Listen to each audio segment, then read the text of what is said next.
Bon bah les copains, moi je suis content parce que voilà l'été, effectivement, c'est bientôt les vacances quand même. Et il a Dernier épisode. Et pas des moindres, hein. Thomas Jamais, moi je l'ai connu il y a bien longtemps, c'est un gars vraiment C'est super. un pote à toi un peu. Pote, non, mais en vrai, ce qui est intéressant avec ce garçon, vous verrez, c'est que il a deux casquettes, si j'ose dire.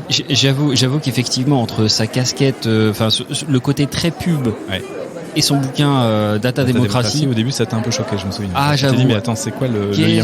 Oh là là, le mec, ça va, il s'en sort bien. On va voir qui, Mr. Jekyll, Mr. Hyde. Et ben ça va nous faire une bonne rencontre encore un personnage intéressant à découvrir dans Trench Tech avant de partir l'été. Et je sais qu'on va bien l'accueillir, mais je vous demande, messieurs, de rentrer les crocs, de pas être trop agressif. Esprit critique.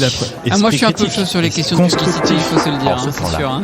On mettait des photographies géantes sur les murs. Les arrêts d'autobus, les camions, les taxis. L'œil humain n'avait jamais été autant sollicité de toute son histoire. Et on avait calculé qu'entre la naissance et l'âge de 18 ans, toute personne avait été exposée en moyenne à 350 000 publicités. Il avait fallu 2000 ans pour en arriver là.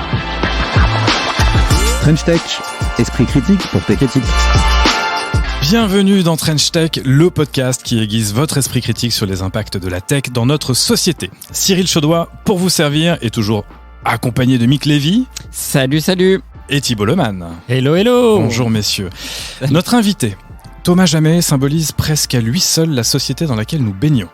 Charriant à la fois l'héritage d'une certaine idée du progrès, née de la précédente révolution industrielle, celle de la société de consommation, et en même temps les intentions d'un honnête homme cherchant à nous affranchir du joug de ces figures tutélaires que sont devenus les géants de la tech, aux manettes de nos désirs, de nos comportements, bref, de nos vies mises en données.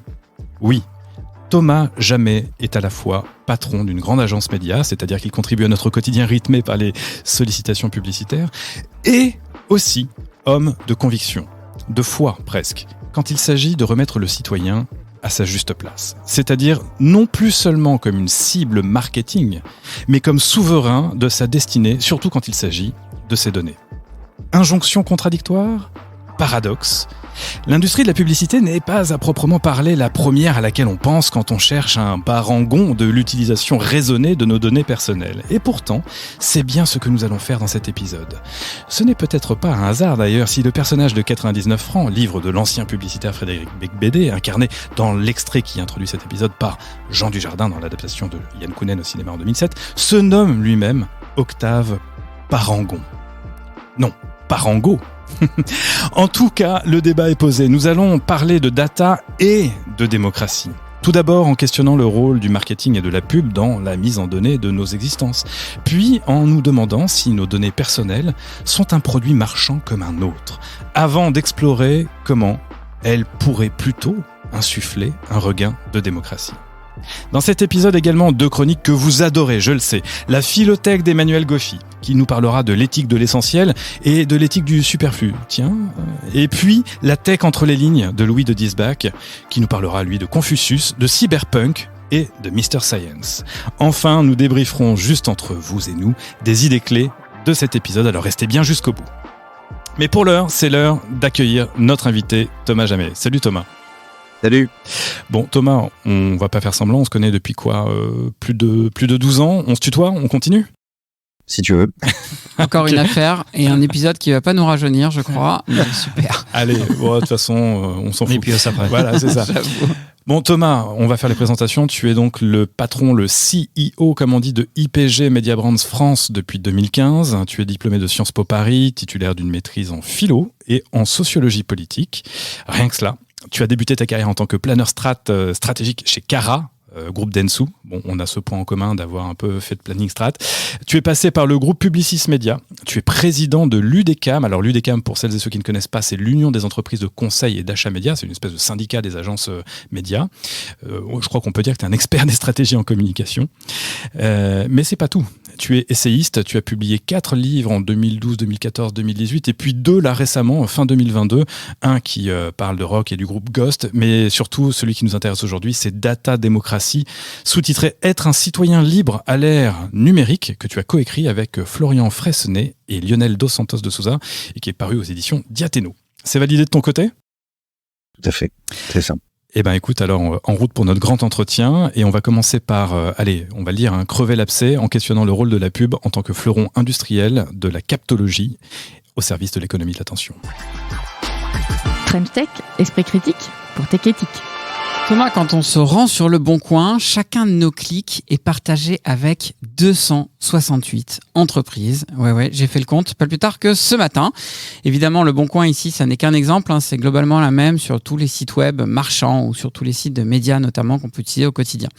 Du coup, par l'usage de nos données, tous nos comportements sont traqués à travers notre navigation, notre comportement, nos achats, nos utilisations d'apps, et tout ça est en plus partagé à l'échelle globale, non pas seulement avec le site qu'on visite à un instant T donné, mais avec des sites qui ensuite viennent agréger toutes ces données pour avoir une vision globale de tous nos comportements.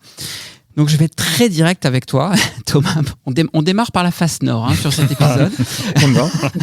Mais j'ai un peu l'impression, moi, que le marché de la pub sur Internet est l'un des plus néfastes, à la fois en termes d'éthique et surtout de respect de la vie privée. Quel est ton regard, toi, sur ce marché que tu connais finalement très, très bien ? Alors, comme tous les marchés relativement nouveaux et matures à la fois, parce qu'on est finalement dans une évolution permanente. Donc, tout est nouveau, toujours. Les technologies, la manière dont on recueille les datas, l'évolution de tout ce qu'on peut imaginer, des révolutions qui vont arriver, en sachant qu'il y en a une par an. Il y a une métaverse, l'intelligence artificielle, la prochaine sera autre chose. Tout ça se cumule en plus. Donc, il y a un graphe assez intéressant, d'ailleurs, vous voyez peut-être celui dont je veux parler, qui montre en fait toutes les évolutions et les innovations digitales depuis les années 90, et en fait, c'est complètement exponentiel. C'est-à-dire qu'en fait, il y a un coup MySpace, après AOL, après Yahoo, après voilà, puis après aujourd'hui, on est sur presque une révolution par jour. Donc voilà, on est sur une base mouvante déjà. Donc, et pour autant, c'est très mature. Très mature, pourquoi ? Parce que on se rend compte que on est sur une vraie capacité à aller chercher toujours de l'amélioration permanente sur ce qui est finalement aujourd'hui notre mode de vie de consommation digitale. Bon, quand je dis qu'on est sur quelque chose de très mature, c'est que on a à la fois énormément de régulation tout le temps. Notamment le RGPD, le Règlement Général sur la protection des données, auquel on fait très souvent référence. Sur lequel on reviendra probablement, parce que ça va être au cœur de nos échanges. En France, on n'est pas, je dirais, enfin, la critique peut toujours être facile, mais c'est ce qu'on dit dans Data Démocratie d'ailleurs. La France est plutôt un havre de paix sur la protection des données du citoyen numérique. Voilà. Oui. Si on le voit au niveau mondial, effectivement, on est bien protégé, globalement. Bon, tu prends cet exemple-là, oui. Ce qui est intéressant, c'est de voir à quel point finalement toutes ces données qui sont utilisées, captées, sont à la fois utilisées pour améliorer l'expérience de l'utilisateur. Donc c'est pas que à fin publicitaire. Enfin, il faudra demander au Bon Coin. Moi, je suis pas du Bon Coin, donc je sais pas ce qu'ils en font. Mais en tout cas, d'une manière générale, la maturité du marché fait que il y a c'est un marché qui est auto-apprenant. Le test and learn, c'est le maître mot et le mode d'emploi de base de toutes ces boîtes-là. Donc, ce qui marche, ça marche, on continue. Ce qui marche pas, on arrête. Et finalement, tout ça est dans une amélioration générale qui va aussi bénéficier à l'utilisateur. Donc, c'est constamment pour plus vendre. Alors, pour améliorer l'expérience de l'utilisateur, je l'entends, mais globalement, le dessin qui est derrière, c'est de plus vendre. Bah oui, pour le Bon Coin, c'est pas la Croix-Rouge. D'accord. Donc, en fait, ils sont là pour vendre. Et la personne qui faut être aussi très pragmatique, parce qu'on essaye d'être dans le livre, la personne qui arrive sur le Bon Coin pour acheter, elle est là pour acheter. Oui, mais attends, mais le problème, c'est que la personne qui vient sur le Bon Coin est là pour acheter, mais elle va être influencée par des pubs et dans sa navigation, non seulement par son comportement d'achat sur le Bon Coin, mais sur ce qu'elle aura lu aussi sur le site du Figaro, sur ce qu'elle aura partagé sur Facebook, les publications auxquelles elle aura été exposée sur Twitter, etc. Absolument. Alors, c'est à la fois une amélioration du service de utilisateur. Deuxièmement, une capacité à proposer plus rapidement ce que la personne vient chercher. Donc, il y a le fait d'avoir, comme sur Netflix, par exemple. Je veux dire, Netflix, si tu regardes une série sur Netflix, on va te proposer effectivement 50 fois les mêmes séries. Sur TikTok, c'est pareil. Donc, en fait, c'est le principe de l'algorithme. C'est le principe d'un algorithme qui propose, en fait, de filtrer en fonction de ce qu'on pense être la navigation de la personne qui cherche. On va lui proposer qu'on pense être bien pour elle ou pour lui. Ouais, mais alors justement, Thomas, si on fait le parallèle avec l'extrait qu'on a entendu en début d'émission tiré de 99 francs, la publicité et le marketing tel qu'on l'a connu auparavant, nous on était gamins, on a à peu près le même âge, on a grosso modo commencé à bosser dans la pub à la fin de cette ère-là et quand le digital est arrivé, on a beaucoup parlé. D'ailleurs, a posteriori de ce marketing et de cette pub comme du marketing interruptif, très intrusif, pour pouvoir mieux nous servir la soupe d'un marketing digital qui serait plus de l'ordre du permission marketing. C'était le titre d'un bouquin de Seth Godin en 2000, j'en souviens très bien. Là où en vérité, on cherchait évidemment déjà à nous vendre des produits et des services, on nous interrompait, sauf que là, on continue de nous interrompre, mais en nous disant, oui, mais c'est mieux ciblé. Et on pourrait prendre comme exemple particulier le fameux retargeting qui gonfle tout le monde mais qui est redoutablement efficace parce que tu finis par cliquer et tu finis par acheter. 2 secondes le retargeting. Le retargeting, tu vas sur un site web, c'est un peu ce que tu dis avec Le Bon Coin. Tu vas sur n'importe quel site web, tu vois une paire de baskets qui te plaît, c'est l'exemple typique. Tu pars et puis comme on sait que tu as passé un petit peu de temps sur cette paire de baskets, on va te balancer des pubs sur la paire de baskets pendant les 3 prochaines semaines jusqu'à ce que tu aies fini par craquer. Voilà. Okay. Bon, donc ton discours, je l'entends, mais pour autant, faut pas nier le fait que même si tout le monde a envie de vendre, et c'était déjà le cas au XXe siècle, là, on vient te saisir par le col et on te lâche plus tant que t'as pas craqué. Donc, enfin non, parce qu'il n'y a pas personne n'oblige personne à acheter. On propose en fait. Et moi d'ailleurs, je fais pas la promotion particulièrement de ce système, mais d'une certaine manière, on fait tous partie de ce système. La publicité, de façon générale, a toujours été critiquée, a toujours été la cible d'attaque facile, parce que d'une certaine façon, c'est facile de critiquer la consommation, c'est facile de dire moi je suis au-dessus de tout ça, etc. Bon, il s'avère qu'il y a beaucoup de paradoxes. Tu parlais d'injonction contre acteur tout à l'heure. Les citoyens numériques disent il y en a marre de la pub, mais en même temps se ruent passent leur temps sur, effectivement, là tu parlais du Bon Coin ou tu parlais de Netflix ou dire quel est le rationnel là-dedans. Le rationnel, c'est qu'on est dans une société qui est bâtie sur un système qui évolue. D'ailleurs, il y a une vraie critique du capitalisme en ce moment qui est tout à fait légitime. Mais on est sur effectivement un système qui est le pilier de ce monde dans lequel on vit. Et c'est ça qui m'intéresse. Tu faisais, Cyril, tout à l'heure référence à mes chères études. Mais c'est ça, tu vois, la philosophie, la sociologie. C'est ça qui m'intéresse moi dans nos métiers.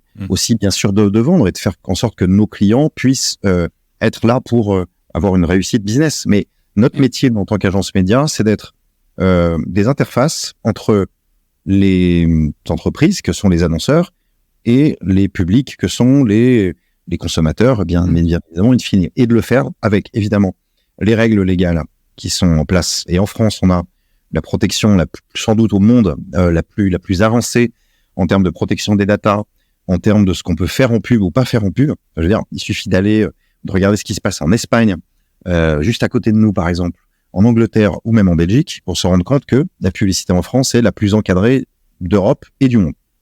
Au Japon, si vous allez si vous avez la chance d'aller au Japon, j'ai eu la chance d'y aller, il y a de la pub absolument partout. Mais quand je dis partout, c'est des sollicitations, c'est hallucinant. Oui. Il y a 5 fois plus de sollicitations publicitaires aux États-Unis, ou 6 fois plus qu'en France. Donc d'une certaine manière, la publicité fait partie du paysage, a toujours fait partie du paysage. C'est sûr, et c'est de bonne guerre et c'est normal, et puis elle le restera. Et surtout, c'est ça qui est très important, elle finance le contenu. Ouais. C'est-à-dire que sans publicité... Oui, alors justement, là on touche peut-être au cœur du problème. Non, c'est qu'en fait, ça paye les journalistes. Ça paye les rédactions. Oui. Et parce qu'aujourd'hui, c'est aussi comme ça qu'on a construit le monde entier s'est construit, mais la garantie d'avoir une ligne éditoriale de qualité, en France, en tout cas, par exemple, quand on est un titre de presse écrite ou quand on est un titre de presse magazine, par exemple, c'est d'avoir une régie publicitaire qui fait en sorte de pouvoir bien financer. Une partie ou d'être cofinancé par des acteurs comme Google. Enfin, moi, je trouve ça hyper choquant.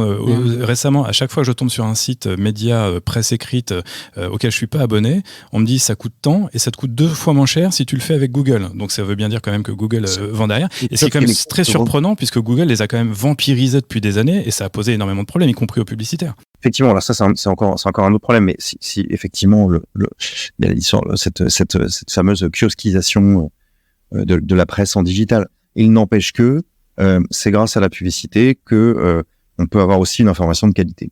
Et moi, je ne me bats pas contre les GAFA parce que c'est ce qu'on explique dans le livre. L'idée, c'est pas de se dire on va mettre à bas Google, on va démanteler Facebook, en France, on adore toujours vouloir démanteler les trucs, créer des lois, des commissions. Sans les démanteler, ils trustent quand même tellement le marché que même vous, ça vous pose problème. Comment vous faites ? En fait, vous êtes obligé de bosser avec eux. Vous avez essayé de créer des consortiums pour justement vous affranchir un petit peu de ces acteurs-là, non ? Parce que c'est une vraie bataille de chaque instant, bataille et partenariat. C'est les deux. Bataille parce que on estime, nous, et notamment, je mets ma casquette UDECAM là pour effectivement, comme tu le disais tout à l'heure, l'Union des entreprises en conseil et achat média que je représente. Donc c'est 92% des investissements publicitaires en France dans le monde. C'est effectivement une vraie bataille. Concrètement, pourquoi ? Parce que nous on lutte vraiment pied à pied pour faire en sorte que ce soit les médias français qui puissent bénéficier de ce que les annonceurs dépensent comme investissement publicitaire en France, et que ça ne parte pas chez Google, chez Facebook. Effectivement, quand on parle de GAFAM au sens très large du terme, on trouve que on a beaucoup de chemin à faire avec notamment le syndicat des régies Internet en France, le SRI, pour arriver à travailler ensemble et faire en sorte que, il y a une qualité de contexte déjà qui est pas approuvée. Et ça, on travaille beaucoup avec tous les acteurs du marché, et de démontrer qu'en fait, il y a une qualité de contexte sur les acteurs français qui est bien plus, je dirais, valorisante pour les marques. Et il y a eu beaucoup de problèmes sur YouTube avec de l'exposition de messages à côté de vidéos qui étaient vraiment pas du tout le bon contexte. Il y a eu suffisamment de scandales, d'ailleurs, on peut le dire, pour que ça serve de leçon à tout le monde. Et puis surtout, de faire en sorte qu'on puisse le mesurer. Parce qu'il y a un autre point qui nous semble problématique avec les GAFAM, c'est que c'est très compliqué de mesurer concrètement et de manière neutre l'efficacité des campagnes des annonceurs. Et donc, c'est un vrai problème parce que nous, on fait deux choses. On aime les marques et on aime mesurer l'efficacité de nos actions. Donc, c'est à la fois une bataille et c'est en même temps un partenariat parce que aujourd'hui, il faut qu'on puisse aussi regarder ce que ces grosses boîtes internationales ont à proposer, parce que souvent, c'est des choses particulièrement intéressantes. Et là, finalement, c'est vu des marques, ce que tu nous dis, Thomas, mais pour rester sur le côté consommateur. Je vais te poser une question qui est certainement vieille comme les débuts de la publicité, mais finalement, où commence l'influence et où s'arrête-t-elle et à quel moment on va commencer à parler de manipulation par la publicité. Quand c'était juste des pubs en 4x3, on en était très loin. Quand on exposait à une pub qui débarque parce qu'on a croisé des milliers de data points récoltés sur toute notre navigation, tous nos comportements digitaux, la frontière entre l'influence et la manipulation devient un peu plus ténue. C'est le capitalisme de surveillance. Et ça va avec la notion de capitalisme de surveillance dont on a déjà parlé ici, mot de Shoshana Zuboff, rappelons-le. Ouais. Alors, là-dessus, il faut être très clair, moi je ne crois pas qu'il y ait d'éthique de la publicité ou d'éthique du digital, même dire. Ouh, ça c'est violent, ça. Non, mais c'est intéressant. C'est intéressant, mais c'est violent. Je ne veux pas faire de morale. C'est pas moralisateur. C'est comme dire quelque part, je suis contre la voiture parce qu'elle pollue, alors elle continue à polluer. Alors oui, donc du coup, je refuse la voiture. Tu peux pas refuser les véhicules avec des roues, par exemple. Tu peux pas refuser non plus la publicité parce que c'est la publicité qui fait en sorte que, même ne serait-ce que dans le métro, tu vois, le métrobus. Alors j'ai pas les chiffres en tête, mais ça finance énormément de choses. Mais si je peux me permettre, Thomas, désolé de t'interrompre, mais c'est pas ce que dit Mick. Il dit pas on refuse la publicité. On peut accepter la publicité ou la voiture, mais refuser qu'elle roule d'une certaine manière ou qu'elle soit conçue d'une certaine façon. Et là, en l'occurrence, que la pub, si tu veux, utilise tous les data points qui ressemblent de plus en plus. Alors on pourrait, mais on n'a pas 3 heures, on pourrait parler d'une qui amène exactement à la notion de manipulation. Plus on est sur l'analyse comportementale des gens pour pouvoir changer ce comportement, plus on se rapproche quand même de l'origine même de la pub qui vient de la propagande, qui elle-même était issue quand même de milieux moins louables. Donc la question vaut quand même se reposer en cacahuète. La publicité, en fait, c'est la gestion du désir. La gestion du désir, c'est aussi à la fois créer le désir et à la fois le satisfaire. Donc aujourd'hui, on est dans un temps de désirs multiples. Il y a un attachement à la consommation, un attachement à un hédonisme. On est dans une ère qui est complètement différente de celle d'avant. Sociologiquement, c'est très intéressant. On peut relire Gilbert Durand, par exemple. On peut relire Michel Maffezoli. La publicité, c'est le miroir de l'époque. Donc aujourd'hui, on est dans une évolution technologique publicitaire qui est le miroir de cette mutation. Et on se rend compte aujourd'hui que le fameux, peut-être tout à l'heure, le 4x3, le spot de 30 secondes, etc., était déjà vu comme de la manipulation. Les premières affiches, le premier média à avoir publicitaire à être né, c'est l'affichage, quasiment au XVIe siècle. Après, il y a eu la presse écrite à l'ère moderne, il y a eu des encarts publicitaires, on disait déjà que c'était de la manipulation. Et puis petit à petit, on voit où on en est aujourd'hui, je vais pas refaire le paysage, mais on se rend compte aujourd'hui que il y a un environnement qui est effectivement beaucoup plus riche. Pour autant, est-ce qu'il a changé? Le principe est exactement le même. Aujourd'hui, la publicité est là pour développer une manière d'engager un dialogue avec les consommateurs. Donc en fait, pour engager le dialogue avec le consommateur, tu peux le faire en utilisant tous les ressorts à ta disposition. Mais évidemment, la publicité, comme c'est sans doute un des pans de l'économie qui est le plus rapide, le plus véloce, le plus en avance sur les tendances, parce que il y a de l'argent et puis aussi parce que l'efficacité se voit tout de suite. C'est un laboratoire des évolutions d'utilisation du digital, la pub. Et ben en fait, on se rend compte que oui, il y a souvent effectivement une sorte d'utilisation de plein de leviers à disposition. Pour autant, est-ce qu'on peut dire que c'est bien ou pas bien? Est-ce que tu peux? Je sais pas. C'est pour moi, il y a pas de. C'est pas bien ou pas bien. C'est voilà. Je dirais que tu vois, la figure de la règle. Où s'arrête l'influence, où commence la manipulation. Tu vois, c'est ça le grand débat qui est, à mon avis, qui devrait y avoir. Et en l'occurrence, c'est un débat qui est un peu stérile et vieux comme le monde. Pardon, mais je trouve que la figure de la réclame, le côté on veut nous vendre un truc dont on n'a pas envie d'acheter, et ben en fait ça joue sur ce que je parlais de Gilbert Durand tout à l'heure. René Girard, lui, il appelait ça le désir mimétique. C'est posséder ce qu'a l'autre et ce qu'on n'a pas soi-même. Et en fait, ça y répond de façon assez. Oui, on va dire que c'est consubstantiel de l'être humain, mais que la pub souffle sur les braises quand elle le peut. Cette notion de manipulation, elle a très longtemps été, et d'ailleurs nous on en est des vecteurs aussi, poussée ou en tout cas attribuée à l'œuvre des big tech, parce que et on a évoqué les big tech et on a l'impression que les Français seraient plus clean. Je ne peux pas passer à côté de l'actualité récente au moment où on enregistre cet épisode de l'affaire Criteo qui s'est fait épingler par la CNIL et à qui on demande 40 millions d'euros d'amende parce qu'ils n'ont pas vraiment respecté les règles du jeu de la RGPD. Qu'est-ce qu'il faut penser de ça? Je te demande pas de t'exprimer sur Criteo, mais plutôt de se dire est-ce que c'est toujours les big tech qui sont à avoir dans le viseur, ou est-ce que les Français sont si bien que ça? Non, alors déjà on est sur un point particulier. Donc effectivement, l'affaire Criteo, on le regarde avec attention dans les agences médias. On en discute avec eux et on fait en sorte d'avoir des règles qui sont très strictes. Tous les groupes le font, même les agences indépendantes. Et nous, dans le groupe IPG Media Brands, on a mis en place ce qu'on appelle des Media Responsibility Principles, c'est-à-dire des principes de responsabilité média. C'est-à-dire que on ne va pas investir de l'argent pour nos clients dans des points de contact ou chez des acteurs qui ne respectent pas un certain nombre de principes. C'est pas de l'éthique, c'est autre chose, c'est du pragmatisme. Alors évidemment, il y a un certain nombre de principes. Évidemment, les principes de transparence. Il y a les principes de mesure. Il y a les principes également de contenu. Donc, on a été les premiers, notamment alors que on fait pas de politique, mais on a estimé que au moment où il y a eu une condamnation d'un certain chroniqueur politique qui s'est ensuite présenté des élections, on a décidé qu'on n'allait plus investir pour nos clients dans cette émission-là, sur une certaine chaîne. Ça fait partie des choix qu'on fait, en fait. C'est une forme de déontologie, quoi, en gros. Une manière de... Non, mais on le dit qu'on ne boycotte pas, c'est une question de boycott ou de dire on est au-dessus, on a raison, ils ont tort, c'est pas la question. C'est une question de... Il y a un environnement, il y a un contexte, et on ne recommande plus à nos annonceurs d'y aller. Après, si l'annonceur va absolument y aller... Donc c'est de la stratégie, là. Mais je reviens sur le mot de propagande qui m'embête beaucoup, parce que c'est complètement différent. Le terme de propagande, il a été... tu sais comme moi que la pub vient de là, quand même. Non, mais c'est autre chose, la propagande. Moi, c'est vraiment le terme de manipulation qui m'intéressait. Tu nous as répondu, je t'en remercie, Thomas. La propagande, c'est autre chose pour moi. La propagande, c'est complètement autre chose. La propagande, c'est une... Là, pour le coup, le livre le plus intéressant sur la propagande, c'est un livre de 1939 de Serge Tchakotine qui s'appelle « Le viol des foules par la propagande politique ». Et qui explique, mais ce que vous dites là, qui explique en fait que les médias font rentrer un truc dans le cerveau des gens et les manipulent.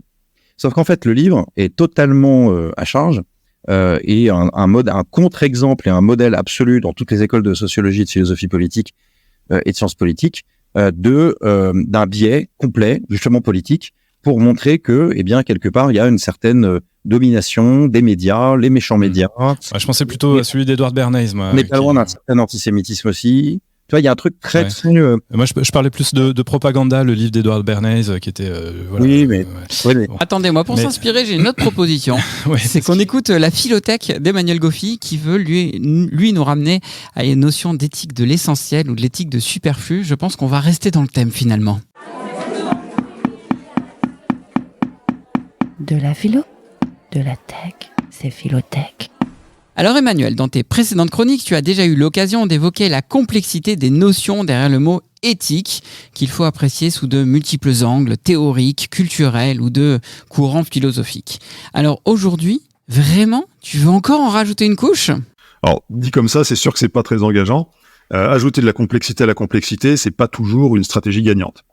Mais comme notre objet, c'est le développement de l'esprit critique, il m'a paru pertinent de rappeler que derrière des mots et des idées apparemment simples, se terrent souvent d'infinies difficultés qu'il ne faut ni éluder ni nier, au risque de poser de mauvais diagnostics et de proposer des solutions inadaptées, voire contre-productives.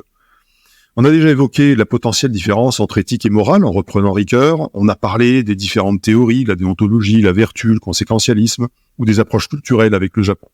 On pourrait ajouter d'autres déclinaisons sur l'éthique, comme celle introduite par le philosophe britannique Bernard Williams entre l'éthique fine et l'éthique épaisse. L'idée, c'est surtout de comprendre qu'en éthique, rien n'est facile et que toute réflexion requiert des efforts intellectuels conséquents. Et donc Emmanuel, dans cette complexité, tu penses que nous avons manqué une dimension importante, une sorte, un autre degré de nuance finalement ? J'ai l'impression, mais peut-être que c'est qu'une impression, que nous développons énormément d'outils d'intelligence artificielle ou reposant sur l'intelligence artificielle, voire même de manière plus générale d'objets techniques, bien plus pour notre plaisir que pour répondre à un réel besoin. En fait, ces outils et objets techniques répondent à notre conviction moderne que bonheur rime avec progrès et que progrès rime avec technologie. En développant d'abord des outils qui nous permettent de contrôler notre environnement pour le rendre moins hostile et donc augmenter notre bonheur, nous avons affaibli notre résilience en même temps qu'augmenter le confort apporté par les artefacts technologiques. Notre appétence pour l'effort, notre résistance à la difficulté se sont réduites au point que certains voudraient tout faire par des machines. Alors, il n'y a pas longtemps, j'ai regardé l'émission Envoyé spécial qui abordait la question du remplacement des humains par des machines dans certains emplois. Alors, j'ai trouvé aberrante, mais tristement illustrative, la remarque de Michal Kosinski, qui est professeur associé et chercheur en psychologie à Stanford, quand même. Alors, il était interrogé sur le risque que certaines professions puissent être remplacées par des machines, et il répondait que, je le cite, « Comme les machines nous libèrent de nos tâches, nous pourrons nous consacrer à d'autres choses, et, nous dit-il, on pourra passer du bon temps en tant qu'humain, buvant du champagne et célébrant notre humanité. » Et là, je me suis souvenu d'une discussion que j'avais eue avec un chercheur ghanéen qui m'expliquait les difficultés que lui et son équipe avaient à trouver des soutiens et des financements pour développer un bracelet permettant de contrôler des constantes médicales de personnes qui vivent dans des endroits reculés, sans accès à des services de santé, afin de mettre en place un système d'alerte précoce et éventuellement de sauver des vies. Et c'est là, je pense, que nous avons un problème quand nous parlons d'éthique des technologies. En fait, on n'a pas conscience que notre technosolutionnisme est trop souvent tourné vers des soucis mineurs, comme l'illustre la réponse d'ailleurs de Michal Kosinski, vers la facilitation d'un quotidien qui est déjà très confortable, alors que dans d'autres régions du monde, il s'agit de résoudre de vrais problèmes, parfois liés à la survie des populations. Et de fait, nos questionnements éthiques portent souvent sur des choses qui peuvent paraître frivoles, comparées aux difficultés rencontrées par des gens moins gâtés que nous. Et c'est là qu'apparaît, pour moi, une autre dichotomie, qui est celle qui existe entre une éthique de l'essentiel et une éthique du superflu. Des humains buvant du champagne et célébrant notre humanité. Là, ça vend du rêve pour le coup. Bon, alors cette nouvelle dichotomie, revenons-y. Est-ce que tu peux nous en dire plus? Un petit exemple peut-être? Je pense que c'est une division qui est essentielle pour comprendre que nous dépensons beaucoup de temps et d'énergie à débattre sur des questions éthiques dont l'intérêt est très limité.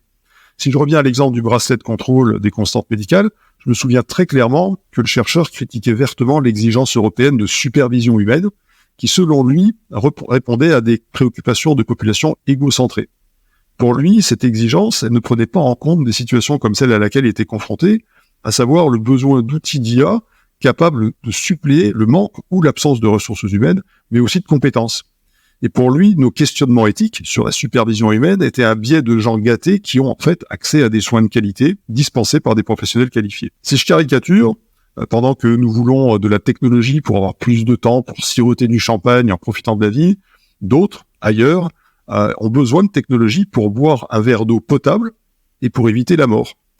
Il y a quelques années, un expert en IA au Moyen-Orient m'avait dit que le simple fait que nous ayons le loisir de philosopher sur l'éthique des technologies montrait à quel point nous sommes à l'abri, alors que pour d'autres, l'éthique se résume à la survie. Je pense qu'il y a de quoi mobiliser notre esprit critique. French Tech, esprit critique pour Tech Éthique.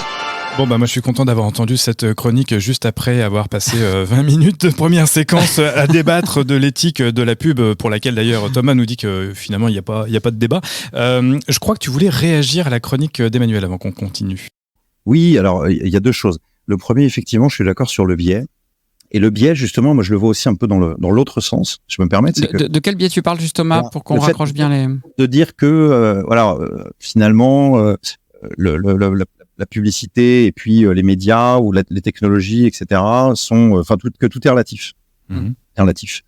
Je suis assez d'accord, tout est relatif. Mais tout est relatif aussi dans l'autre sens. C'est-à-dire que aujourd'hui, considérer les médias, la technologie, comme quelque chose d'un petit peu, je dirais, un peu vulgaire, auquel il faut pas s'intéresser, parce que, et en fait, c'est le fruit typique d'une élite qui dénigre, voire même ignore des pratiques, des produits culturels qui sont considérés comme non légitimes parce que populaires et liés à la masse. Je suis d'accord. Donc, Internet, les médias, la publicité, la technologie, etc., tout ce qui renvoie finalement aussi à un certain imaginaire du peuple. Tu vois, alors l'exemple du champagne, bon, c'est tellement ridicule mais il y a pas complètement tort dans la mesure où en fait le robot, la machine, la technologie est là pour faire en sorte qu'on puisse faire autre chose. Enfin, je veux dire, sinon on reste à l'âge des cavernes, quoi. Non, mais en plus, je connais ta passion pour les figures mythologiques. Et... Ce qui fait peur, c'est de penser qu'en fait tout ce qui est de l'ordre de finalement du publicitaire, même de l'économique, etc. Est forcément mauvais. Et d'une certaine manière, c'est aussi, moi je vois ça comme quelque chose comme ce qui renvoie à l'imaginaire du peuple est mauvais. Parce que l'imaginaire du peuple, c'est le peuple est irrationnel. Donc l'irrationalité supposée du peuple fait que, on va pas lui donner les accès aux trucs. Ça fait peur en fait. Ça fait peur. On partage complètement. Faire attention à pas donner l'impression que finalement tout ça c'est pas bon pour le peuple, mais que certains diraient, nous on sait mieux que le peuple. Donc la pub c'est pas bon pour eux, donc on va l'arrêter, donc on va machin. En fait, ça fait peur. C'est comme le gaming. Ce serait appliquer ce que l'on reprocherait supposément à ce secteur-là. Il faut faire attention aux biais dans l'autre sens. Exactement. Donc pas de biais, on tâche nous de pas en avoir. Néanmoins, c'était important pour nous de commencer avec cette première séquence pour crever l'abcès comme je l'avais dit. On va enchaîner sur une deuxième où là le sujet me paraît particulièrement central. D'un côté, on peut se considérer comme des mines à ciel ouvert, comme le dit Bruno Patino, journaliste et président d'Arte, en ce sens que les entreprises forent, le verbe forer allègrement nos données personnelles, se les revendent, on l'a vu, et les exploitent non seulement pour mieux nous vendre leurs produits à court terme, mais aussi pour en créer de nouveaux, toujours plus addictifs, nous voilà. De l'autre, la perspective que certains défendent, comme Gaspard Koenig par exemple, de valoriser nos données personnelles pour les monétiser à notre tour. Dit autrement, monsieur Google ou monsieur Jamais, vous avez besoin de mes données pour faire votre business, ok, pas de problème, mais voilà combien ça coûte.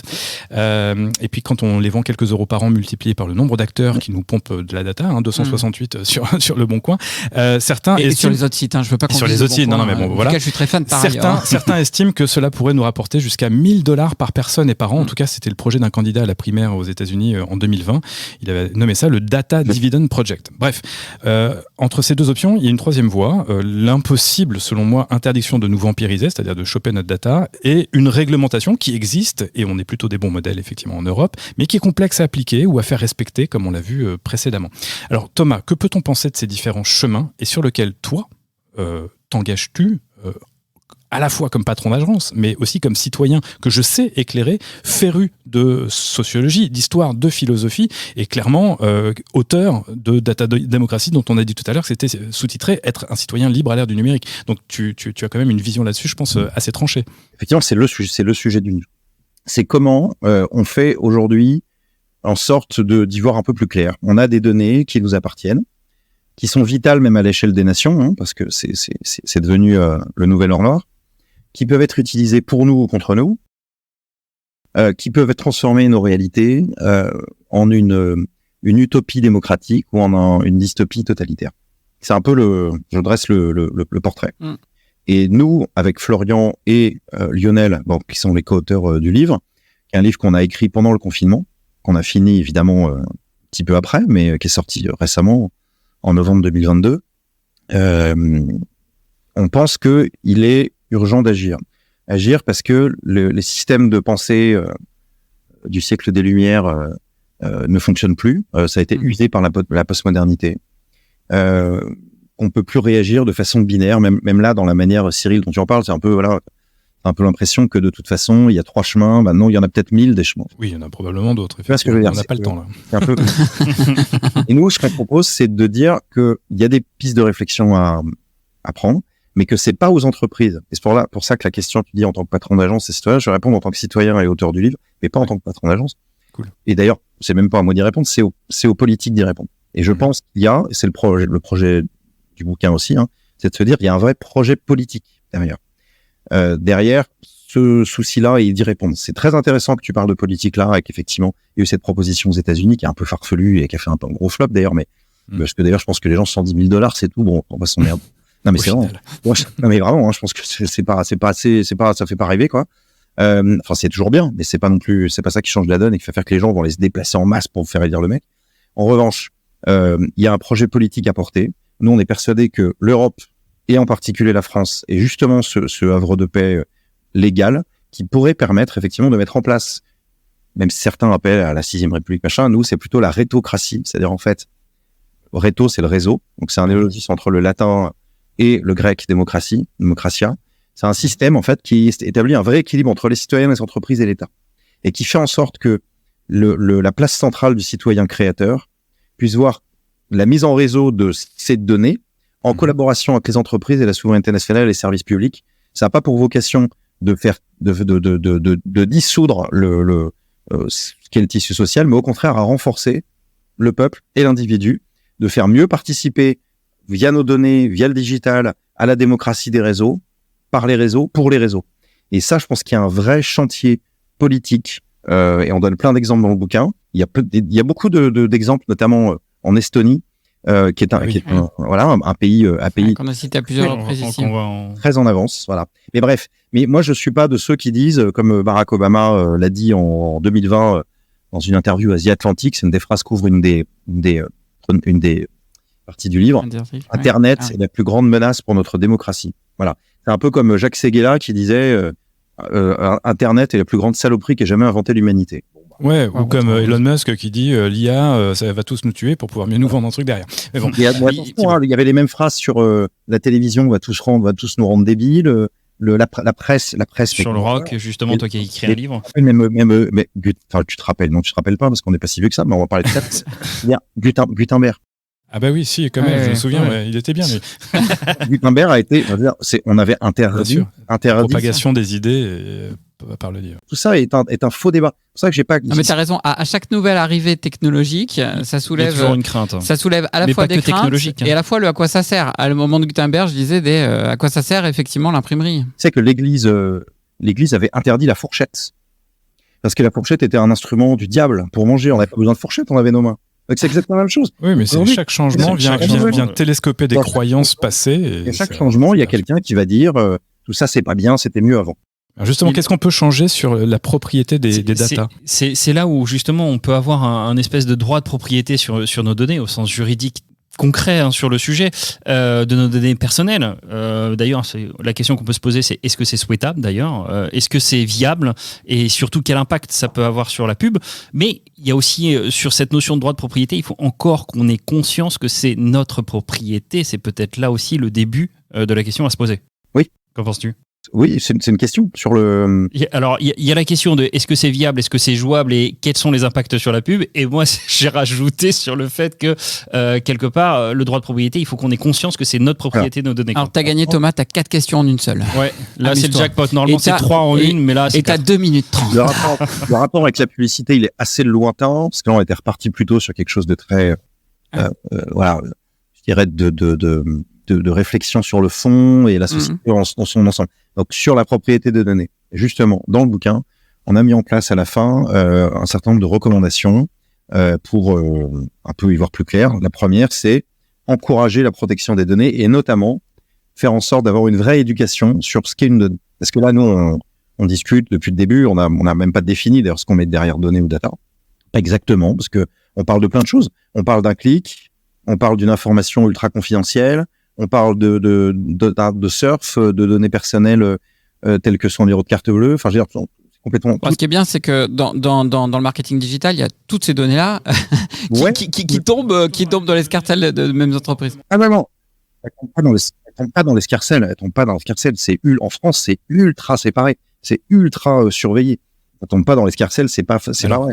Disons pour faire simple, puisqu'on est quand même sur une thématique qui est partie d'abord sur l'usage de nos données à des fins commerciales et mercantiles, sur des données, disons, de l'ordre de notre comportement sur le web, et qui sont capables de dire, moi je suis un homme 35-49, etc. Et puis je vais ici et je vais là. Est-ce que ces données-là, elles doivent être protégées au sens où on en est propriétaire avec un acte de propriété qui peut faire valoir derrière une espèce de monétisation? Et si oui, qui en est du coup l'organe qui gère tout ça? La monétisation, c'est assez compliqué parce que on parle de choses qui sont extrêmement différentes. En revanche, avant de répondre à cette question-là, je pense qu'il faut se poser la question de l'éducation, de dire aux gens et de faire comprendre que, voilà, ce que c'est qu'une donnée, qu'est-ce qui est public, c'est comme la CNIL en fait. Je veux dire, c'est comme le droit d'une association qui n'a pas le droit de transmettre les données personnelles de ses membres ou une partie des données de ses membres, mais pas tout. Enfin bref.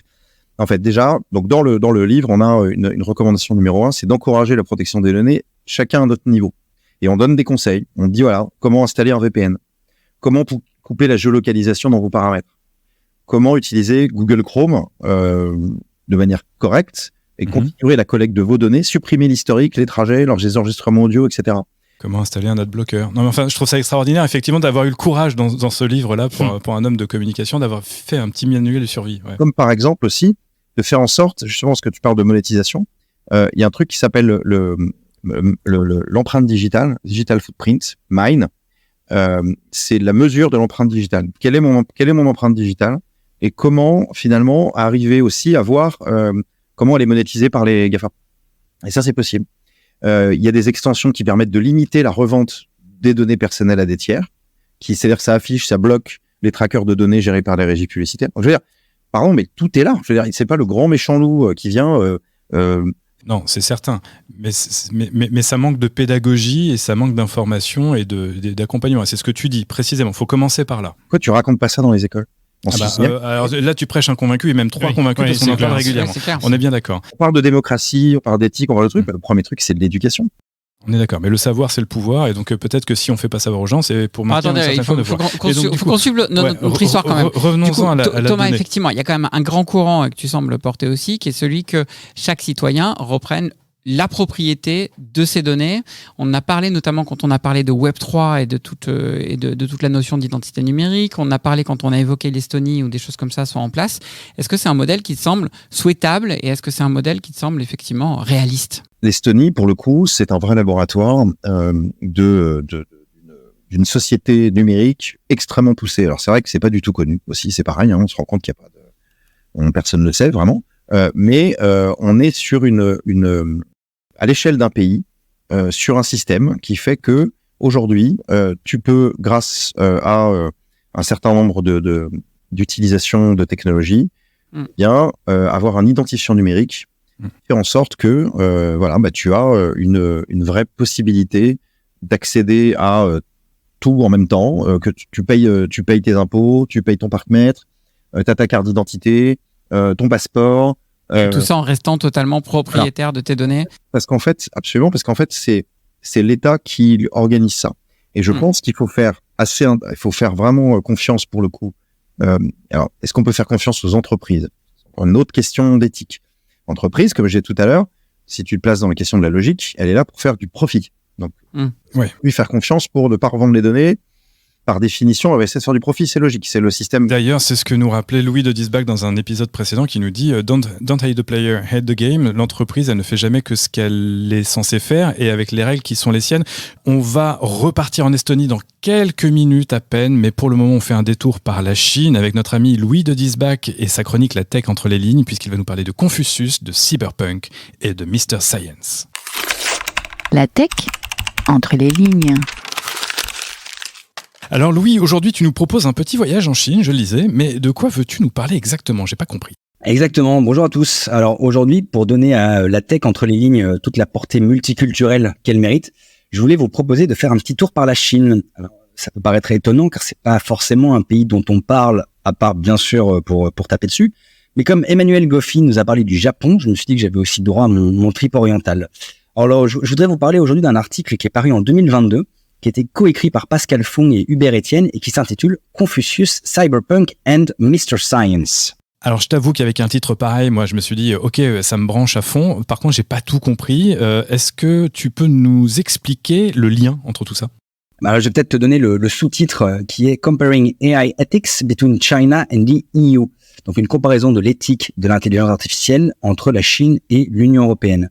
Donc tout un programme. Mais ce qui est surtout intéressant, c'est que Hubert Etienne est un chercheur français avec un doctorat de l'école normale supérieure, Cocorico, et que Pascal Fong est chinoise, née en Chine, et que même si elle a obtenu un doctorat à Columbia, donc aux États-Unis, elle enseigne depuis plus de 20 ans à la Hong Kong University of Science and Technology. C'est donc un binôme très complémentaire qui s'attaque à ce travail, et c'est justement ça qui le rend passionnant. Ils expliquent au début de l'article que de nombreux standards et normes sont parus ces dernières années autour de l'IA, mais que, comme souvent, en fait, on retrouve les mêmes problèmes que partout avec l'IA. Des biais, une trop grande homogénéité vers la pensée et la culture occidentale, etc. Et ils ont eu envie de comparer deux listes de principes éthiques. Alors la première, qui est promulguée par on s'accroche, Chinese National New Generation Artificial Intelligence Governance Professional Committee, wow. Et la seconde par le European High Level Expert Group en AI. Donc deux groupes vraiment dont le boulot est d'émettre des principes pour la gouvernance de l'IA. Gros respect à ceux qui ont trouvé les noms. Du coup, je me régale déjà, mais ça donne quoi quand on les compare alors? Ce qui est intéressant, c'est que de loin, ça se ressemble. On pourrait se dire, tiens, ce sont les mêmes listes. Mais quand on creuse et qu'on essaie de comprendre ce qu'il y a en fait derrière les mots, on trouve pas mal de différences, et notamment trois importantes, qui sont le bagage philosophique, le rapport à la culture, et enfin le rapport à l'État. Donc le bagage philosophique, en Europe, on le sait, on est baigné des Lumières du XVIIIe siècle. La Chine, en revanche, elle peut s'imprégner de la pensée confucéenne, qui est bien plus orientée sur la communauté et dans une approche qu'on peut qualifier de plus conséquentialiste. En ce qui concerne la culture, dans nos sociétés occidentales, la pop culture et la science-fiction portent beaucoup de messages dystopiques sur les robots et les cyborgs à la sauce un peu cyberpunk. On pensera à Matrix, à Blade Runner, à Black Mirror et d'autres dont on a déjà pas mal parlé dans Trench Tech. Alors que de l'autre côté de la Grande Muraille, je sais pas s'il faut le rappeler, mais on a été quand même à peu près coupé du monde jusqu'au milieu des années 80. Donc personne n'a vraiment entendu parler de 1984 ou de 2001, l'Odyssée de l'espace. Enfin, il y a le rapport à l'État. Alors sans grande surprise, on sait que les pays occidentaux, notamment la France, sont très méfiants vis-à-vis de ses gouvernants et de ses gouvernants et de ses gouvernements et du pouvoir en place. Et ce, parfois de façon presque stéréotypée. Donner ces infos à tous anti-Covid, non. Les donner à Facebook et Google, oui. Forcément de logique, mais ça fait partie un peu de l'ADN européen. Et l'article met justement en avant le passé pas si lointain, empreint de totalitarisme, pour expliquer, entre autres, le rapport européen à l'autorité et au pouvoir. Alors attention là, Louis, parce que notre invité Thomas Jamet va nous dire qu'on tombe vite dans les clichés. Et donc un supplémentaire, côté chinois, ça doit être pire, non?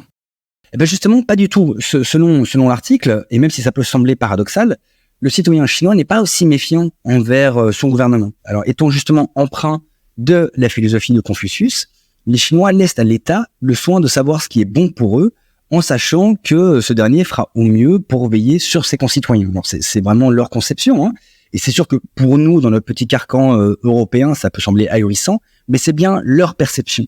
Il y a deux économistes français, qui s'appellent Augustin Landier et David Tesmar, qui ont montré ça assez remarquablement dans un livre qui s'intitule « Le prix de nos valeurs », qui est paru chez Flammarion en 2021. Ils expliquent que si la liberté, donc comme valeur, est cardinale pour nous, petits Européens, c'est pas forcément une sorte de guide dans la nuit pour les Chinois, qui vont mettre des valeurs beaucoup plus collectivistes en avant. Et donc, même si l'Empire du Milieu a adopté, tu vois, le Mr. Science et les façons plus rationnelles de faire de l'Occident, l'Empire du Milieu reste une nation complexe avec une histoire et une culture qui, évidemment, façonne ses valeurs au XXIe siècle. Ok, mais l'intelligence artificielle dans tout ça, c'est un peu un guide dans la nuit au niveau mondial et global. Alors, comment est-ce qu'on s'en sort ? Eh bien, je pense qu'il faut s'en sortir en faisant exactement comme cet article, en embrassant nos différences et en avançant ensemble. Et c'est exactement ce que Hubert Etienne et Pascal Fong proposent, des instances de normes et de standards multiculturels afin de façonner un avenir commun et radieux pour l'IA, un peu comme tu vois, tu peux trouver dans les comités éthiques en entreprise. En ce qui concerne en revanche la réalisation de cet avenir radieux, je vous invite toutes et tous à réécouter l'épisode de Trench Tech avec Asma Mala et sur entre autres les relations sino-américaines sur l'intelligence artificielle. Il y a encore du boulot. French Tech, esprit critique pour tech éthique. Alors, comme nous venons de voyager vers la Chine, grâce à une belle chronique de Louis, nous pouvons rêver. Et si renouveler son passeport était aussi rapide que d'acheter sur Amazon ? Régler un séjour d'hôpital aussi simple de commander un Uber ?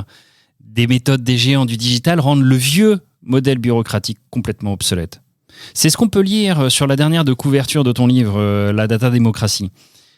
C'est vrai que ça peut faire rêver. Oui, on a toujours tendance à critiquer les lourdeurs administratives, les files d'attente à Pôle emploi ou à la CAF. Mais d'un autre côté, on sait aussi que le numérique crée une fracture et que la dématérialisation à marche forcée des services publics laisse une partie de la population sur le côté de la route. Par manque d'équipement, de connaissances ou de pratiques, voire par manque de confiance. Thomas, vous proposez dans ton livre une mise à jour de notre système politique. C'est vrai que d'autres piochent aussi depuis longtemps le langage informatique en appelant à changer le logiciel. C'est marrant cette manie de toujours utiliser l'informatique dans ces cadres-là. Mais au fond, que recommandez-vous exactement ? Un État plateforme un peu comme l'Estonie qu'on vient d'évoquer un petit peu tout à l'heure ? Alors l'Estonie, c'est un très bon exemple. Je reviens juste 2 secondes sur la Chine, parce que dans le livre, il y a pas mal de pages sur le modèle chinois, où on parle effectivement de laboratoire de toutes les dystopies.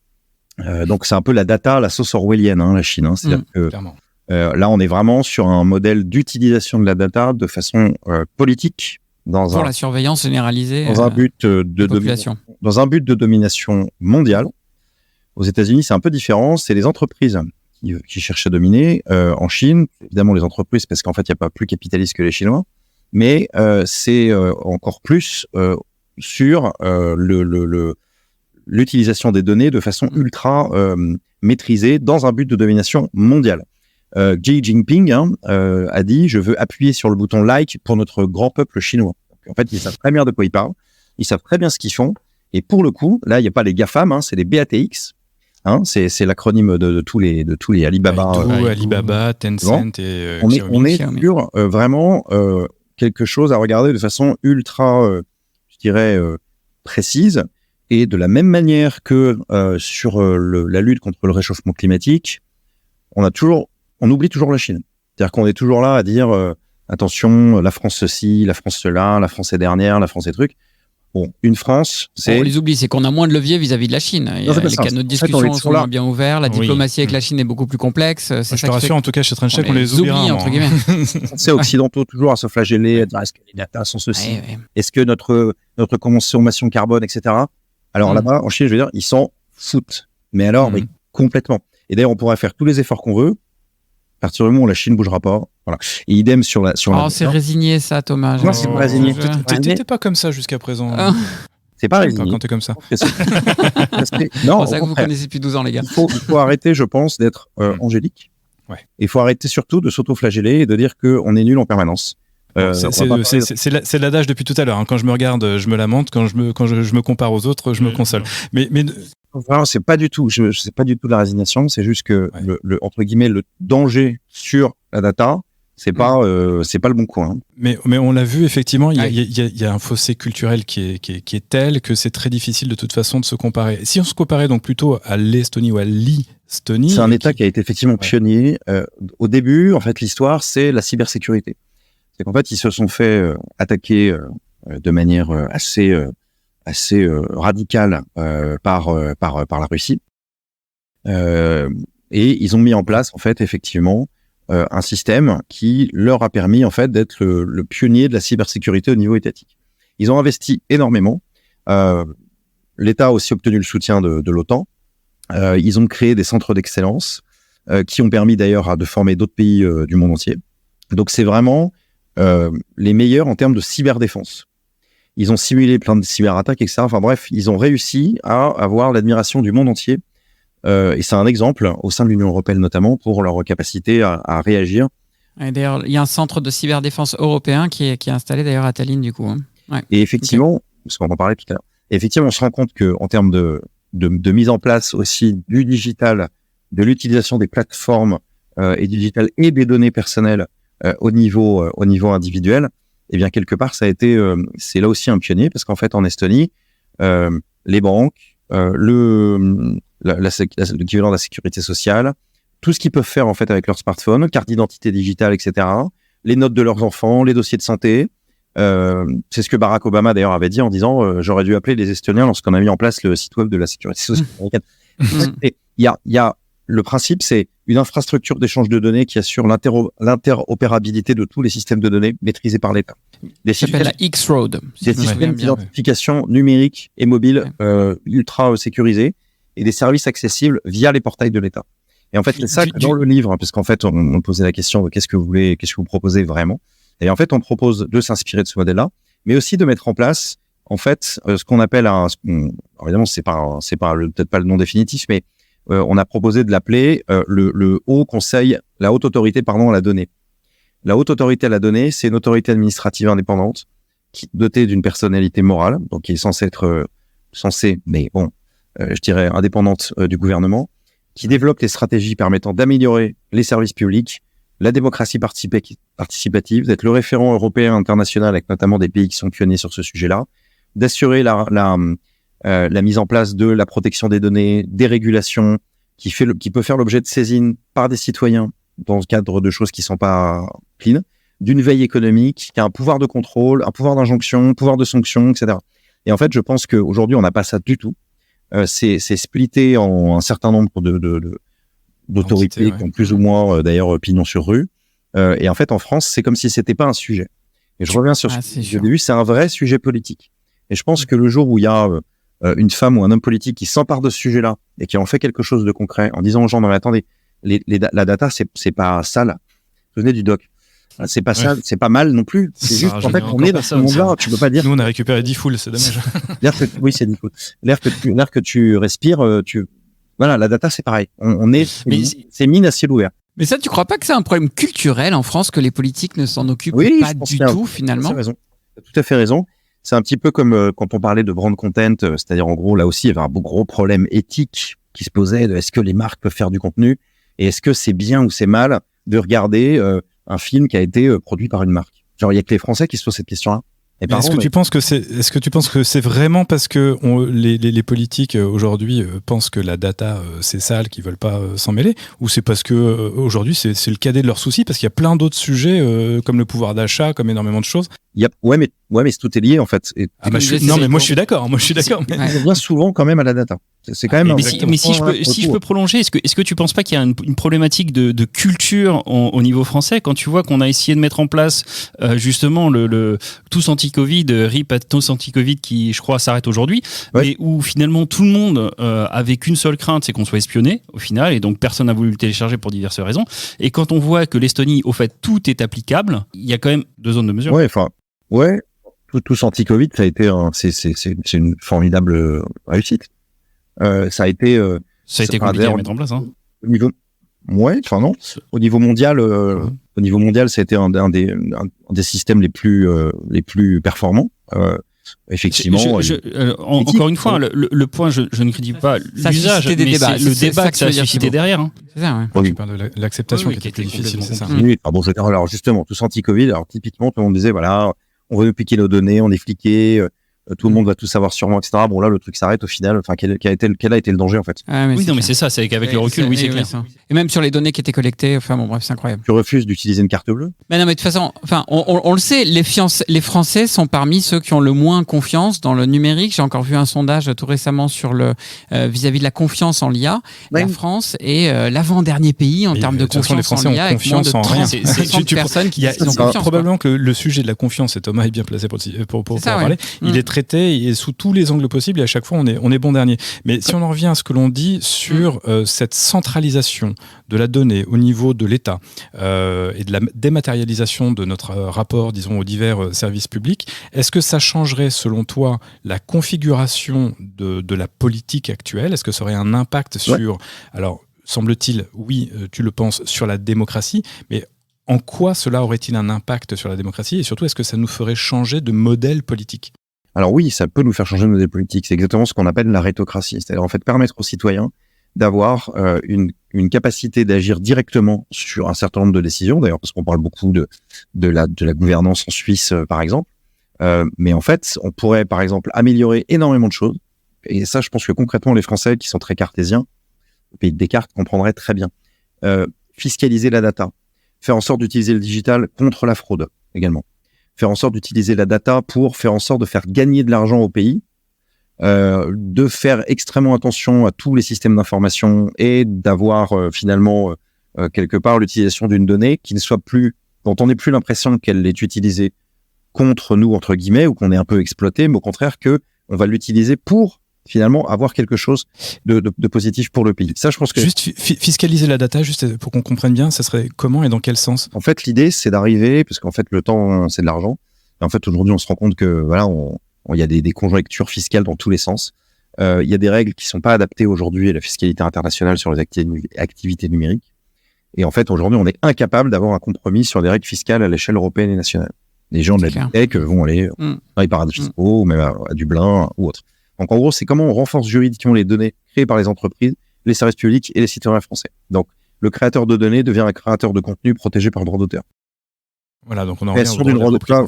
Il y a un certain nombre de listes dans le livre. Une espèce de SACEM des droits national sur la donnée. Tu vois, des espèces de royalties françaises sur la donnée. Comment, pourquoi pas, tu prends une taxe donnée, t'établis des barèmes forfaitaires en fonction de la nature des données collectées, revendues, etc., etc. Enfin, je veux dire, pardon, mais là-dessus, t'as un boulevard pour un programme politique qui montre aux Français que, en fait, c'est pas du flan, c'est pas juste d'un truc un peu de rêveur, c'est aussi ultra concret et qu'à la fin, alors pour le coup, c'est pas 1 000 € par Français, c'est peut-être beaucoup plus que ça.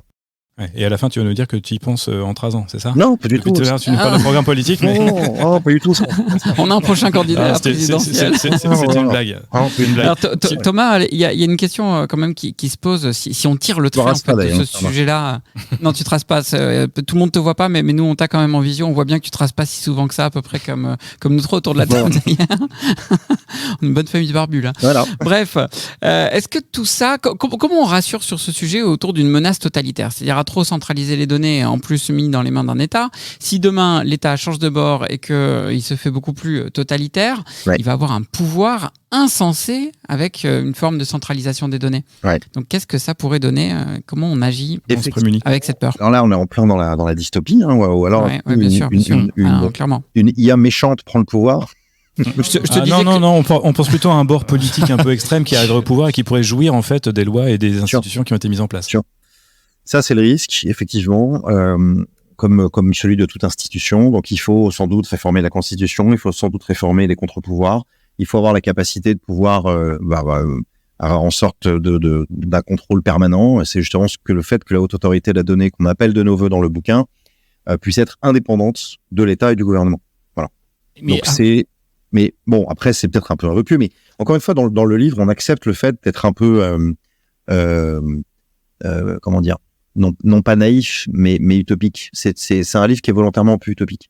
C'est pour ça qu'on dit que c'est aux politiques de prendre ces propositions, ou d'en prendre d'autres, il n'y a pas que les nôtres, et d'en faire quelque chose. En tout cas, on dit... Et d'en faire une réalité civique. Il y a une urgence à agir, parce qu'effectivement, aujourd'hui, on voit qu'il y a à la fois un potentiel, et en même temps un vrai danger. Je suis super intéressé par ta haute autorité de la data. Je pense que ça sent pas mal de choses assez intéressantes, mais comment est-ce qu'on peut y arriver, sachant que déjà notre ministre du numérique n'est déjà pas un ministre, on va dire, d'État, mais qui est plutôt un ministre délégué. Donc dans la hiérarchie des ministres, on est en dessous. On a progressé quand même, puisque depuis Cédrico qu'on avait reçu, il était secrétaire d'État. On a maintenant un ministre délégué au numérique, mais effectivement, on n'a toujours pas un vrai ministre, ministre d'État. C'est sûr, c'est un vrai problème. Et c'est quand même dommage et étonnant que on ait si peu de retard. Voilà. Mais d'ailleurs, c'est le cas de nos voisins aussi. Et en fait, je pense que, et encore une fois, c'est ce que je dis, il y a un programme, il y a quelque chose, il y a un enthousiasme, il y a même presque un projet de société, en fait. Et là, aujourd'hui, on n'est que dans la sanction, le contrôle, des choses qui sont, je dirais, peut-être utiles et forcément indispensable, peut-être même encore plus qu'utile, mais on pourrait proposer d'avoir le modèle au monde le plus libre et de proposer d'avoir en fait, encore une fois, l'utilisation des données de façon progressiste. C'est un nouveau récit à inventer, et pour un homme de communication et de bonne content. Et même d'ailleurs sur les campagnes aux États-Unis, Obama l'avait fait, mais dans sa communication, dans l'utilisation des réseaux sociaux, etc. C'était dans sa communication politique, c'était pas au cœur de son programme. Et je pense qu'il y a forcément un leader dans le monde, peut-être pas en France, j'en sais rien, mais qui aura cette intelligence-là et qui va, alors, qui peut-être un Estonien, je sais pas, quelqu'un qui aura fait un stage là-bas, mais quelqu'un qui nous écoute peut-être. Quelque chose. On sait jamais, des fois qu'on Il y a un vrai récit, il y a un récit, il y a un nouveau récit sociétal et collectif à proposer. Merci Thomas. J'espère qu'au moins ton discours va permettre de pouvoir créer ces vocations futures, puisque les présidentielles approchant, on ne sait jamais, et que surtout ta data démocratie pourra être un peu plus populée ou popularisée en France. Merci beaucoup d'avoir débriefé un peu ce grand sujet avec nous. Un grand merci Thomas, c'était un entretien passionnant. Merci. Et on t'a un peu secoué sur la première partie. Mais c'était un plaisir d'avoir un tel niveau de réponse d'une personne éclairée comme toi de ce milieu. Merci beaucoup. Mais rappelons quand même cet ouvrage, d'un demi-kilo, je le précise, il pèse plus de 500 grammes. Data démocratie, être un citoyen libre à l'ère numérique, je l'ai pesé, coécrit avec Florian Fresnay, Lionel Dos Santos de Souza, qui est paru aux éditions Diathéno, et évidemment avec Thomas Jamet, notre invité. Merci Thomas d'avoir été Salut Thomas. Merci beaucoup. Et restez avec nous pour les 5 dernières minutes de cet épisode, c'est l'heure du débrief. French Tech, esprit critique pour Tech Éthique. Et ben Cyril, tu nous avais averti qu'on allait finalement avoir affaire à un personnage avec deux visages. Oui, bien sûr qu'il faut des wouh. C'est l'été là, c'est le dernier épisode avant les vacances.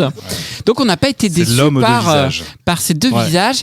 La première partie de la conversation était d'ailleurs assez chaude, Thibaut, sur le positionnement de la pub, le positionnement éthique de la pub. Honnêtement, j'en sors pas forcément très bien avec cette séquence-là. Alors au moins, ça a le mérite d'être un discours. Le discours a été, je vais pas dire franc, mais plutôt clair dans ce sens-là. Quand tu dis dans la pub, il n'y a pas d'éthique. Oui, je crois qu'on pouvait pas être plus clair que ça quand même. Je pense que là, finalement, c'est franc. c'est très franc. Je pense que, mais au fait, je vais rebondir sur ta question, Mick, mais les 268 entreprises qui pompent tes informations quand tu vas sur un site, en l'occurrence, t'as cité le Bon Coin, mais non, mais il faut arrêter de citer le Bon Coin, ils vont vraiment croire qu'on s'en prend à eux. C'est tous les sites qui adhèrent en fait à un organisme qui s'appelle l'IAB, et donc c'est en réalité l'IAB, des dizaines. C'est l'Internet Advertising Bureau. Il faut préciser. Super, voilà. Et c'est en fait des dizaines, des centaines de sites, des milliers certainement à l'échelle mondiale, mais rien qu'en France déjà, c'est quelques centaines de sites au moins qui en fait, c'est ça, pour nous proposer une expérience plus personnelle. 268 quoi. Ça c'est le fameux argument qu'on a évoqué, c'est au prétexte qu'on va vous livrer une pub qui vous concernera plus directement, donc qui est plus personnalisé que par le passé, alors on se permet d'utiliser vos datas et vous choper par le callback en permanence. C'est ça, et en fait c'est vrai. Alors moi c'est vrai que pour le coup j'ai des fois été exposé à des pubs auxquelles je ne m'attendais pas et je me suis retrouvé à acheter des produits que je ne connaissais pas et qui m'ont rendu de grands services. Donc effectivement c'est vrai que d'un point de vue de l'expérience c'est intéressant. C'est pas de la post-rationalisation. Néanmoins, j'ai acheté un truc dont j'avais pas besoin, finalement je lui ai trouvé une utilité. Non, je savais pas que ça existait en fait. C'était des produits que je savais même pas que ça existait et qui m'ont rendu honnêtement des services que j'utilise de façon régulière.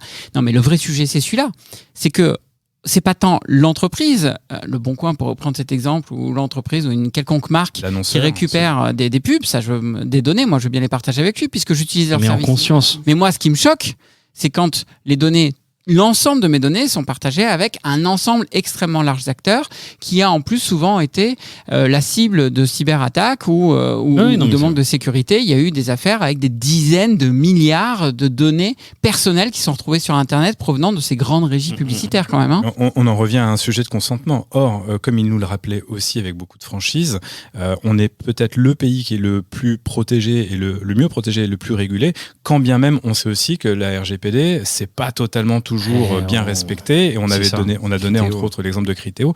Enfin voilà, on voit bien qu'on avance aussi. C'est une espèce de Far West qui se régule petit à petit, mais c'est pas hyper clean. Moi, ce que j'ai envie de retenir de Thomas, en tout cas, c'est plutôt le deuxième visage, si vous le permettez, parce que moi-même, venant il y a longtemps de la pub, j'ai un peu envie d'oublier ce chapitre-là, mais c'est sa proposition, c'est leur proposition dans le bouquin Data Démocratie qu'il est venu, entre guillemets, nous présenter.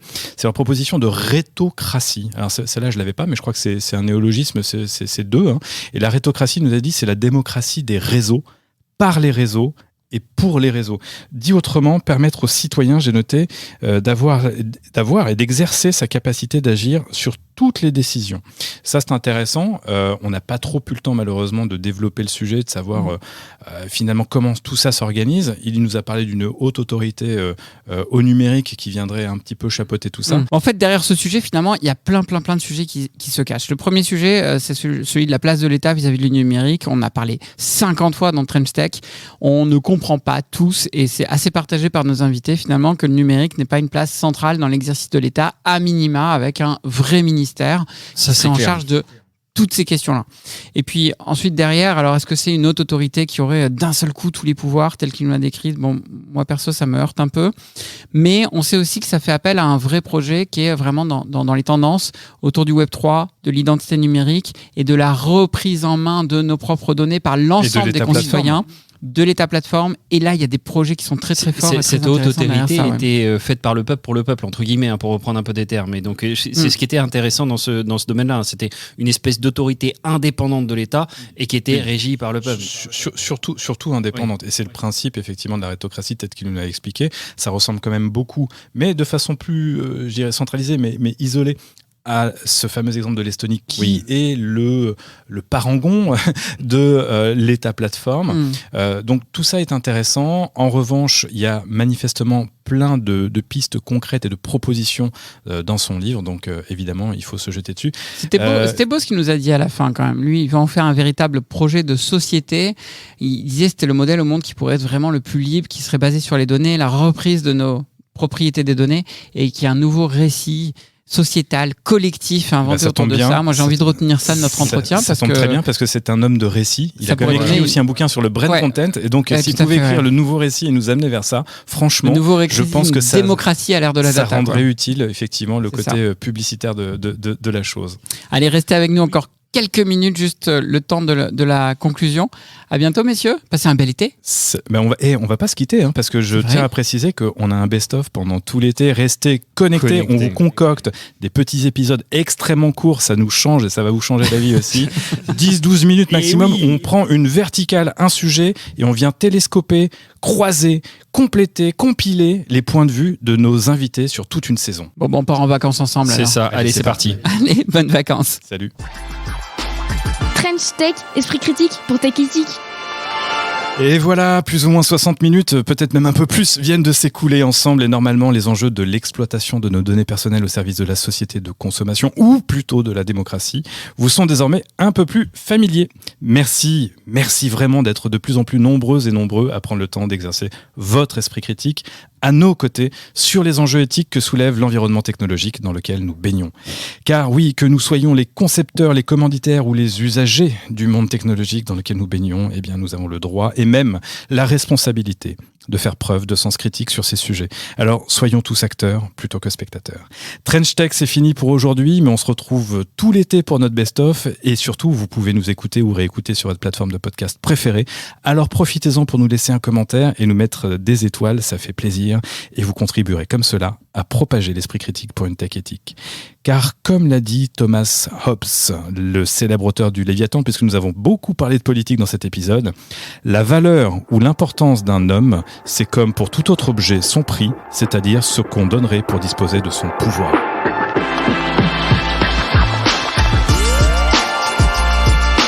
Trench Tech, esprit critique pour Tech Éthique.